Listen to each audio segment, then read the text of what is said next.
força da natureza e condição para que a vida exista, a água também é uma fonte inesgotável de inspiração. O FASA, Festival de Artes e Saberes das Águas, reúne manifestações artísticas e pensamentos inspirados neste elemento vital. Rios, mares, cachoeiras, lagos e nascentes que moldam a identidade cultural de seus territórios. A série Caminho das Águas integra o FASA Digital, plataforma que traz para o ambiente virtual a essência desse festival. Em cada episódio, você vive histórias e experiências das cidades visitadas pelo FASA, mostrando como a água inspira e molda as tradições culturais, artísticas e comunitárias de cada lugar. Aqui, paisagens aquáticas, identidade local e sustentabilidade se conectam, criando um diálogo vivo e harmonioso entre a natureza e a expressão cultural. Uma cidade que acolhe uma imensa superfície de águas entre montanhas e florestas, conectando comunidades tradicionais e urbanas. Um município que se orgulha de ser o cenário de uma das maiores obras hídricas do Brasil, onde o curso da vida encontra um novo caminho. Essa é São Bernardo do Campo e sua represa Billings.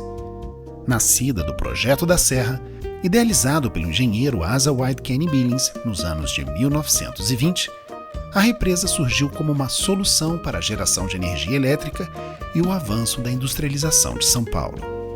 Hoje, ela desempenha papéis essenciais: abastecer milhões de pessoas, sustentar ecossistemas e preservar histórias de resistência e conservação.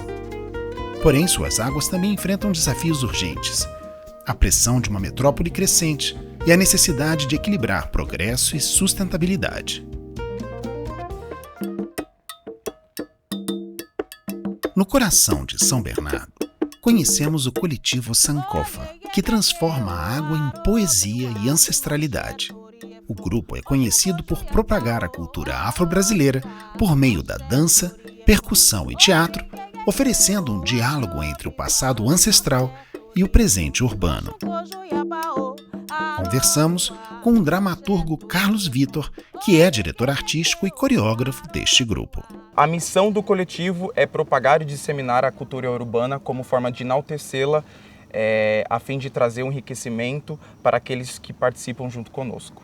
E qual é a relação que vocês têm com as águas aqui do território de São Bernardo? A água é essencial para os cultos urbanos. A água é um elemento feminino para nós, da cultura urbana, onde nós adentramos na energia das Iabás. Todas as Iabás têm ligação com a água, então é fundamental para o culto urbano a água. O elemento água é essencial. As Iabás, elas são detentoras deste elemento, né? Então Nanã, ela não vive, né, para ter o barro, ela precisa da água, para que tenha a chuva. As Iabás, elas são detentoras deste elemento. Oxum, da água doce.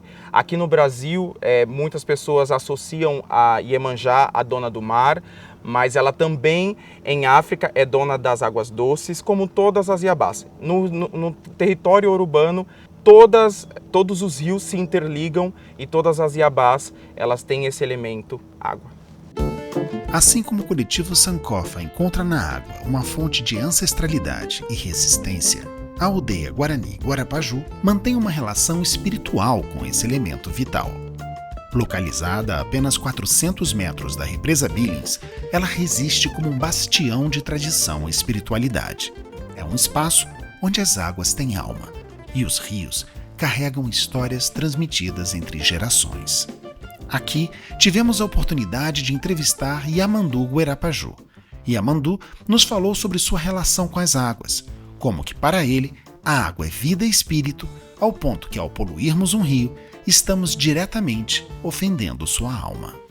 Quando você vê uma cobra d'água, você não pode matar ela, né, porque ela está dentro d'água. Porque se você matar uma cobra d'água, né, debaixo d'água, a nascente seca. A nascente, o rio, qualquer água seca. Né, então você acaba ficando sem água. Como que as crianças se relacionam com essa água? De que forma vocês têm uma relação também aqui com as represas, além, claro, de vocês terem essa nascente, da onde vem a água de vocês? Como é que é a relação cotidiana de vocês com a água? Sim, a relação, né, das crianças com a água é a diversão. Tomar um banho, beber água, então... Claro que a gente tem a represa também, né, que às vezes a gente vai todo mundo para lá se divertir, né, que é um local mais amplo, né, mais aberto.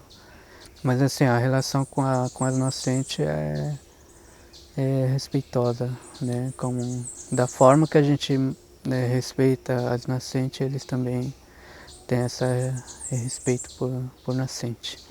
E vocês pescam na represa também? Sim, tem um mês, né, tem um mês certo, né, que a gente, né, que é uma época de pesca, né, então a gente procura pescar bastante na época de pesca. E como é que é normalmente a pesca de vocês na represa? Que tipo de sistema de pesca vocês normalmente usam? Sim, hoje geralmente a gente já compra o anzol, né, uma vara, né, ou a gente corta daqui mesmo, né, para fazer uma vara, né. A gente tem uma linha, né, mas a maioria é acostumado com a tarrafa, com rede, né, não é mais aquela de antigamente, né, só com flecha e uma lança, né, tudo é modernizado hoje, né. Nas margens da represa Billings, a poucos metros da aldeia Guarani Guarapaju, entrevistamos o agente cultural Nardo Negreiros, que promove em São Bernardo do Campo ações que dialogam com as memórias e tradições locais. Nardo também foi o nosso guia do Passeios Faza que realizamos na região, levando jovens e crianças para conhecer e aprender mais sobre essa reserva indígena, sua cultura e relação com as águas. Nesta conversa, Nardo compartilhou suas experiências e conhecimentos, nos contando um pouco sobre esse território, sobre a conexão dos povos indígenas com a água e sobre como essa tradição se entrelaça com a cena cultural de São Bernardo do Campo. A gente está aqui à margem da represa Billings, que é o sistema que abastece as 7 cidades aqui da região onde a gente mora, chamada da região do ABC, e a gente está do lado de uma aldeia indígena, Guarani Mbiá. O nome da aldeia é Guirapaju. E eles têm um contato e uma relação com a água que é muito importante. Eles sempre se instalam, né, eles fixam residência sempre perto de um curso de água, porque é essa água que vai dar tudo o que eles precisam. São vários rios que desagam para cá, tem o Rio Grande, né, principalmente, e o Rio Pequeno, que fica na porção sul do lado de cá. E esses rios é que trazem para cá todas as águas. E aqui a gente está numa área razoavelmente preservada, né, porque aqui, como pode perceber, a gente não consegue encontrar nenhuma residência, nenhuma ocupação por perto. Isso é muito necessário e os indígenas estão saindo, eles estão procurando exatamente esse silêncio e essa calma para se estabelecer, por isso que se estabeleceram aqui, né? E além dessa aldeia que a gente está instalada aqui hoje, nesse momento, a gente também tem mais 3 aldeias aqui na cidade. Olhando aqui para frente, a gente tem uma outra aldeia que chama Quaraí Rechacã, que o caminho que eles fazem para cá justamente com o barco, e também eles estão muito mais próximos da água que a gente, né? Então, para o povo indígena e para esse povo Guarani-Mbiá dessa aldeia, é muito importante essa água porque é onde vai dar subsistência para eles naturalmente. E aqui, o que é mais importante dentro dessa aldeia, aqui eles estão seguros, né? Daqui eles não sairão, então está sendo até ampliada essa daí, né? A etnia que a gente está se referindo aqui é Guarani-Mbiá, que falam o Guarani, o idioma deles é o Guarani, e o que é interessante é que as crianças até os 3, 4 anos só falam o Guarani e só vão aprender depois o português, o nosso português, logo em seguida quando eles vão para a escola. E por que isso? Porque é uma forma de resistência, de manter a tradição. Isso é muito importante, mantendo a tradição através da língua, principalmente, da música e do artesanato das artes em geral, mas principalmente conservando a sua tradição religiosa, a sua tradição espiritual, que é o que mantém eles vivos. Então, essa tradição, esse costume de manter a língua é necessário para que haja essa resistência e que eles se estabeleçam com muita fortaleza, com muita resistência aqui. Eu vi também que as construções deles, no caminho para cá, eu vi que as construções deles utilizam recursos naturais aqui mesmo dessa região, né? Muito barro, bambu. Você tem alguma coisa que você possa falar sobre como que é a construção das casas dessa comunidade aqui nessa região? É interessante que a gente passou por aqui e eles estão construindo as casas dele de forma muito tradicional. É dessa forma que os primeiros guaranis faziam suas casas aqui nessa região. Então os recursos são daqui mesmo, aquela argila vermelha é tirada das margens dos riozinhos que passam no meio da aldeia, os troncos das árvores também é daqui de dentro dessa região também, assim como a palha que cobre o telhado deles, né? Então eles estão seguindo muito essa tradição deles, né? A gente estava numa roda de conversa agora há pouco, alguns jovens estavam rebocando a casa de reza. Essa técnica é uma técnica muito indígena, uma técnica muito primitiva que é usada até hoje. É mais uma forma de resistência e mais uma marca de resistência do povo indígena aqui dessa região. E é usado o argila misturado com palha, né? A palha que encontra aqui na região também. Então é muito fácil encontrar esse material e a gente pode dizer que é uma técnica extremamente sustentável, né? Porque você não vai usar nenhum material de fora, você vai usar só a matéria-prima daqui de dentro mesmo. Isso traz um alívio muito grande, né? Traz um alívio para a gente, porque ele está usando o material que ele encontrou dentro do lugar, ele vai morar nesse lugar também, ele vai conseguir ter mais respeito por esse lugar também. Você, por acaso, conhece alguma história, alguma lenda, alguma coisa relacionada a essa tradição que fale das águas? Tem uma que o Tiamoi, o pajé, falou que é bem importante, que é quando você suja a água, quando você pisa a água com seu pé sujo, você está sujando toda uma tradição, você está sujando toda a alma do rio vai se voltar contra você. O pajé falou isso num contexto muito interessante, que ele estava falando das enchentes, né? Por que que as águas invadem as casas das pessoas? Por quê? Porque a gente foi lá e sujou essa água, a gente sujou o curso de água por onde passa o espírito, né? Então a água volta em forma de revolta, ela está mostrando para o cidadão, mostrando para a pessoa de que ela não quer aquela sujeira dentro dela.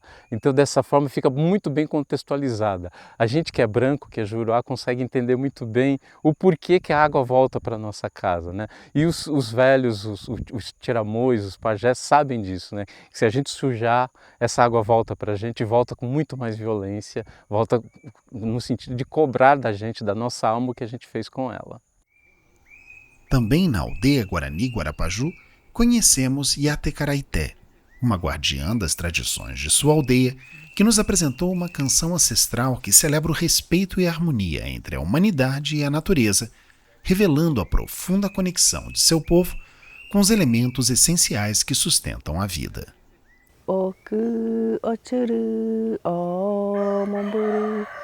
Aí quando essa canção fala assim, chove, vem, enche a água, aí vai circulando onde tem agora que a gente vê isso aqui, ó, Momburi vai longe, longe, vai longe.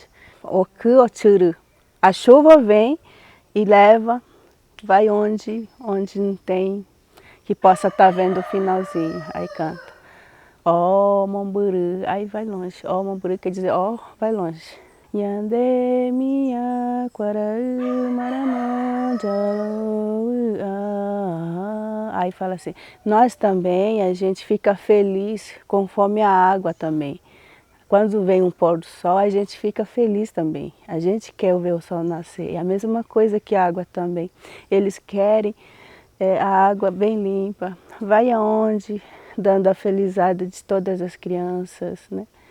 Eu até que o churu, o Momburu, o Momburu, o Momburu, o Momburu, o Momburu. Nhande minha quaraú maramon jaro arami murai o caru iama.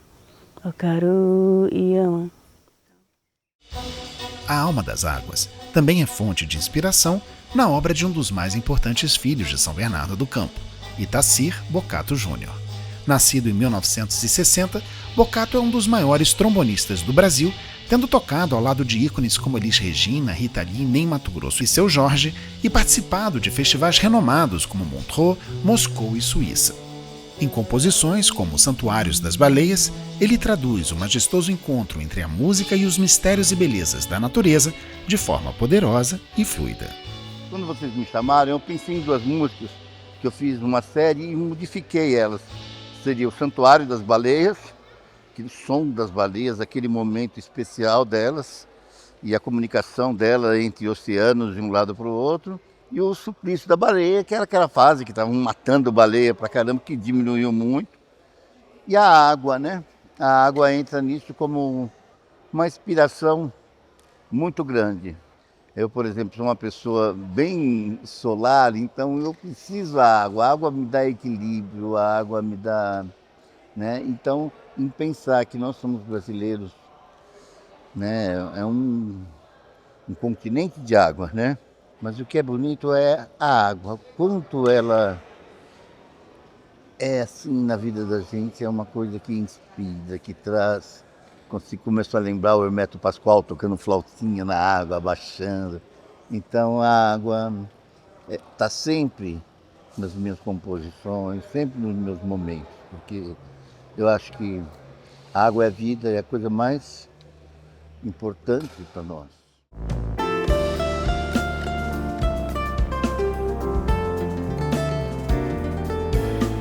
Neste episódio, vimos como São Bernardo do Campo e sua represa Billings unem histórias de luta, ancestralidade e criação artística. Suas águas transcendem a funcionalidade dessa majestosa obra de engenharia hidráulica, inspirando e conectando aqueles que se permitem ouvir seus encantos e sentir sua alma. Assim, encerramos mais um episódio de Caminho das Águas. Para saber mais sobre os conteúdos digitais do FASA e acompanhar estas e outras iniciativas do festival, inscreva-se em nosso canal e visite nossas redes sociais através do site fasa.arte.br. FASA, onde cultura e pensamentos fluem, conectando você com esse elemento vital que nos inspira e nos faz viver.